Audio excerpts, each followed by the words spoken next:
Good evening and welcome to World in Focus. Tonight, from back-channel negotiations in the Gaza conflict to tragedy on the Himalayan slopes and the political tremor that's shaking both sides of Atlantic. We break down the moments shaping the world right now. And later in our deep dive, why America's latest election results could spell real trouble for Donald Trump's political comeback. Here are the stories making headlines today. In Gaza, diplomatic pressure intensifies. The United States is urging Israel to allow safe passage for 100 to 200 Hamas operatives trapped in tunnels near Rafah along the strategic yellow line. According to a Middle Eastern diplomat speaking to the Times of Israel, Washington is pushing for a negotiated exit to avoid further escalation in the region.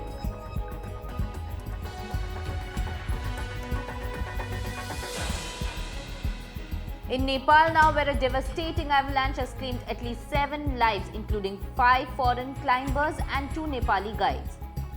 The incident struck Mount Yalung Ri, more than 5,600 meters high, collapsing directly into a base camp where 15 climbers were stationed. Rescue operations remain underway as harsh conditions complicate the search.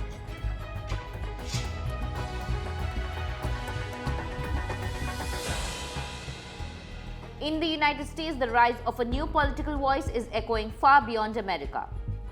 Zohran Mamdani, a 34-year-old democratic socialist, has become new mayor of New York City. His victory, powered by bold promises like rent control and taxing the ultra-wealthy, is energizing left-wing movements across Europe, offering a counter-narrative to the right-wing wave sweeping the continent. Good morning, New York City. Thank you.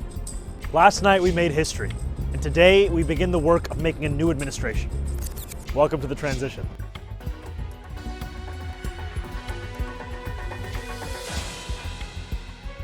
Now to our deep dive tonight, and the message America may have just sent loud and clear. A wave of Democratic victories in key US races this week isn't just reshaping state politics, it's raising big questions about Donald Trump's political standing. The results delivered wins for Democrats in some of the most watched battlegrounds: New York, Virginia, New Jersey, Pennsylvania, and California, signaling a possible shift in voter mood just months into Trump's second term. Let's begin with New York. Zohran Mamdani's mayoral win wasn't just a local upset, it was a political earthquake. Trump personally attacked Mamdani, repeatedly threatened to withhold federal funding if he won, and even endorsed opposing candidates. But the strategy appeared to backfire. Mamdani not only won, he won with momentum and messaging that resonated nationally. Trump later dismissed the outcome as irrelevant to him, claiming Trump wasn't on the ballot, but political reality says otherwise. Historically, the first major elections after a president takes office serve as a direct public performance review, and the verdict this time was unmistakable. Beyond New York, Virginia turned a deep shade of blue, electing Democrat Abigail Spanberger as governor by a commanding margin. This was significant not just for the win, but for how she won, outperforming even past Democratic heavyweights while calling out what she described as chaos coming out of Washington. New Jersey followed suit.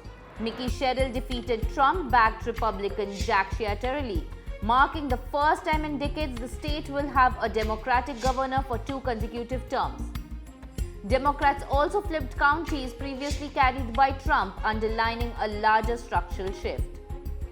On the national stage, all eyes turned to California. Governor Gavin Newsom, widely rumored to harbor 2028 presidential ambitions, pushed forward Proposition 50, a plan to redraw electoral maps ahead of the midterms.